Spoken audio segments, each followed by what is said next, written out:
Marami ang nagtatanong, totoo bang may reincarnation? Totoo bang may past life akong pinanggalingan? Iyan ay isang mahiwagang katanungan bilang tao.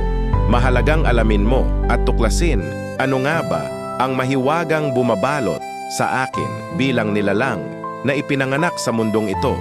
Ayon sa itinuturo ng Espiritu at ng Biblia, ang Diyos ay Espiritu.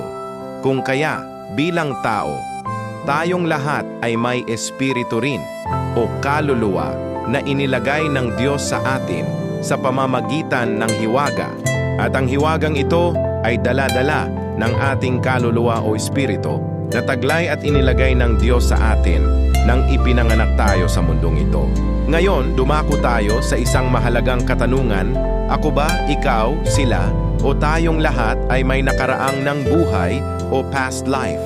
Base sa pagtuturo ng Espiritu, tayong mga tao ay may kaluluwa o espiritu na nanggaling na sa pagkakatawang tao. Ibig sabihin, ang ating mga kaluluwa o espiritu ay dati nang nagkatawang tao sa mundong ito. Kung papaanong ang makapangyarihang Diyos na lumalang ay binabalot ng hiwaga, ganun din ang mga taong kanyang nilikha ay binabalot din at puspos ng hiwaga. Kung kaya, ang sasagot sa mga katanungang ito ay nagmula sa mahiwagang karunungan na itinuturo ng Espiritu at ng itinuturo ng Biblia. Ayon sa itinalaga ng Diyos na gagampanan niya. Ano naman ang sinasabi ng Biblia ayon sa nasusulat? Kinakailangan bang tayo'y ipanganak na muli, kagaya ng naganap kay Elias at kay Juan Bautista? Dumako tayo sa banal na kasulatan sa Aklat ni Juan, Kabanata 3, mula sa talatang 3. Ganito ang sinasabi, katotohanang sinasabi ko sa iyo, kinakailangan kayo'y ipanganak na muli. Ayon sa pagtuturo ng Espiritu, ang binabanggit sa talatang ito ay naglalaman ng malalim na hiwaga, kung saan dalawang bagay ang dapat maganap. Ang tayo'y maipanganak na muli o isilang na muli sa pamamagitan ng muling pagkakatawang tao o reincarnation.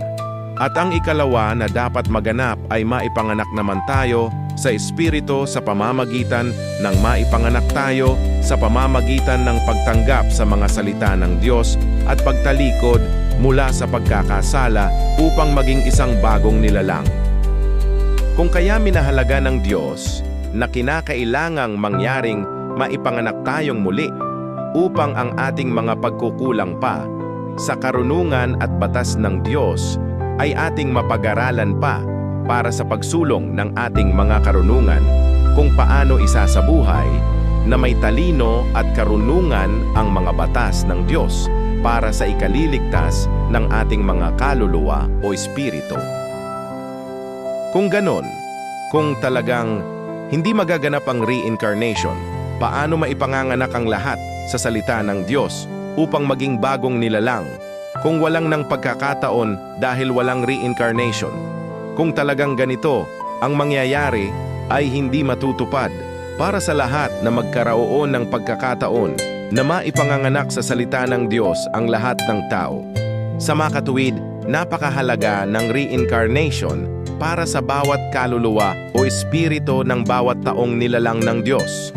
Sapagkat ang batas at pag-ibig ng Diyos ay iiral at mangyayari ng pantay at walang itinatangi para sa lahat.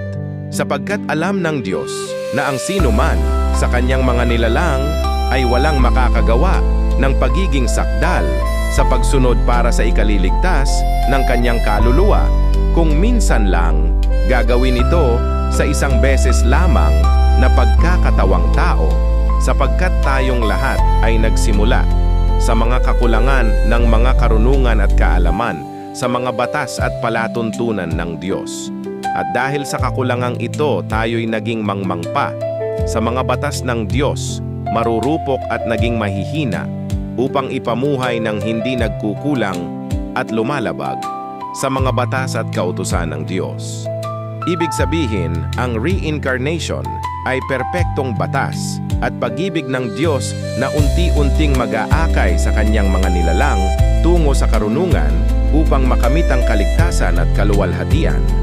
Dumako tayo Sa susunod na pahina ng pag-aaral na ito, magsimula tayo sa isang katanungan sa papaanong paraan magsisimula at magaganap ang pagkakatawang tao ng ating kaluluwa o espiritu.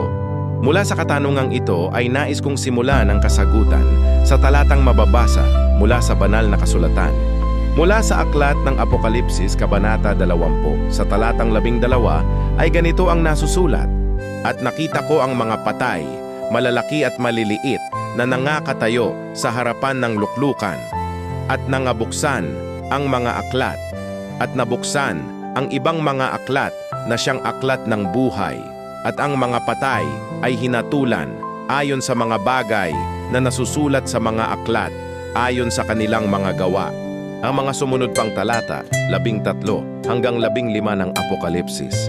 Ganito ang nasusulat, "At ibinigay ng dagat ang mga patay na nasa kaniya, at ibinigay ng kamatayan at ng Hades ang mga kamatayan na nasa kanila. At sila'y hinatulan bawat tao ayon sa kani-kaniyang mga gawa.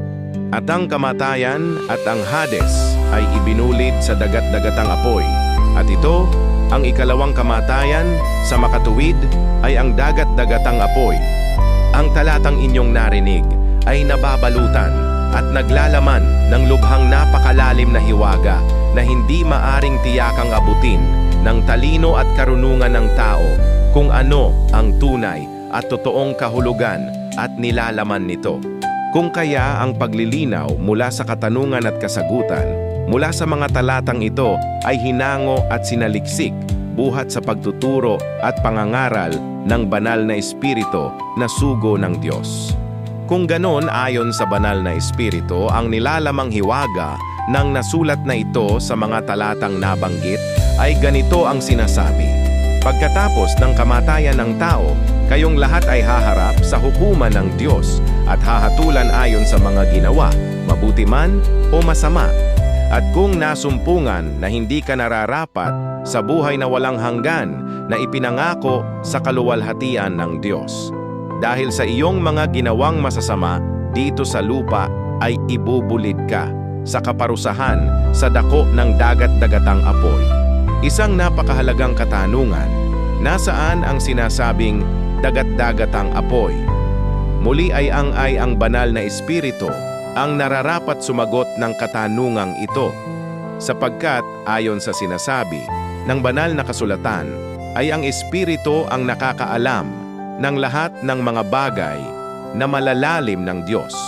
Ayon sa mga pagtuturo ng banal na espiritu, ang dagat-dagatang apoy ay ang mundong ito ng mga tao. Ang daigdigang ito ay mundo na parusahan ng mga espiritu na nagkasala at lumabag sa batas ng Diyos. Ngayon, sa paanong paraan ibubulid sa mundong ito ang mga espiritong mga nagkasala? May dalawang paraan kung papaanong ibubulid sa mundong ito ang mga nagkasalang espiritu. Una, may mga espiritong ibubulid sa mundong ito na nasa kalagayang espiritu sila, kung saan ay dadanas sila sa mundong ito ng pagdurusa, paghihirap ng kalooban, kabalisahan, at labis na init na nararamdaman na tila baga idinadarang sa nagniningas na apoy. Iyan ay ilan lamang sa mga nararanasan ng mga espiritong dumadanas ng labis na kaparusahan. Ang ikalawang kaparaanan ay ito, ibubulid sa mundong ito ang mga espiritu na nagkulang at nakagawa ng mga kalabagan sa batas at palatuntunan ng Diyos sa paraang magkakatawang tao at ipanganganak na muli, kung saan ito'y tinatawag na reincarnation sa panahong ito. Sa makatuwid tayong lahat ay humarap na sa hukuman ng Diyos at tayo ang mga espiritong nabigo na makamit ang buhay na walang hanggan sa kaluwalhatian ng Diyos. Kung saan sa mundong ito ay magdaranas tayo ng iba't ibang pangyayari sa buhay bilang pagbabayad sa mga paglabag at pagkakasalang nagawa natin sa ating kapwa at sa batas ng Diyos. Maaring sa pagkakataong ito ay sumasagi sa isipan ninyo ang isang katanungan, lahat ba na nagaganap sa buhay ko ngayon ay parte ng reincarnation o past life ko? Iyan ay nangangailangan ng mahabang kasagutan na sa susunod na episode ay ibig kong talakayin ng malinaw para sa inyo, kung saan ay base pa rin sa Biblia at pagtuturo ng banal na espiritu ang magiging kasagutan. At sa aking pagbabalik sa susunod na kabanata ng paksang ito, ay nais ko rin na bigyang linaw kung ang nasabing mundong ito ay ito nga ba ang dagat-dagatang apoy o impyerno na parusahan ng mga espiritu. Sumasang-ayon ba ang banal na kasulatan sa itinuturong ito ng banal na espiritu? Abangan ang mga kasagutan sa muli kong pagbabalik.